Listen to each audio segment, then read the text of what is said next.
కొన్నిసార్లు మనకి టేస్టీగా తినాలనిపిస్తుంది. బయట ఆర్డర్ చేసుకోకూడదనిపిస్తుంది. అలాగే త్వరగా అయిపోవాలి వంట అనిపిస్తుంది. అలాంటప్పుడు కుక్కర్ పులావ్‌లు బెస్ట్ అనమాట. పక్కన నాన్ వెజ్ ఏదైనా నంచుకోవడానికుంటే టేస్ట్ ఇంకా కాంప్లిమెంటింగ్‌గా ఉంటుంది. కొత్తగా చూసేవాళ్ళు మన ఛానల్‌ని సబ్స్క్రైబ్ చేసుకోవటం మర్చిపోవద్దు. కుక్కర్‌లోని ఆయిల్, నెయ్యి వేసుకొని ఒక పెద్ద ఆనియన్, 4 పచ్చిమిరపకాయలు, హోల్ గరం మసాలా, అలాగే కొన్ని జీడిపప్పులు వేసి 3 టొమాటోలు పెద్దవి కూడా వేసి బాగా మగ్గించుకోవాలి. వీటితో పాటుగానే నేను కొన్ని సోయా చంక్స్‌ని కూడా వేశాను.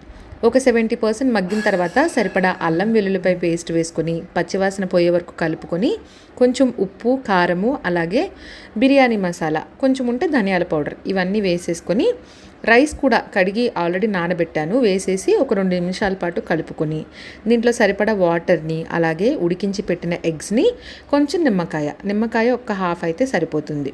కుక్కర్ మూత క్లోజ్ చేసి 3 విజిల్స్ వస్తే కనుక పులావ్ రెడీ అయిపోతుంది. ట్రై చేయండి.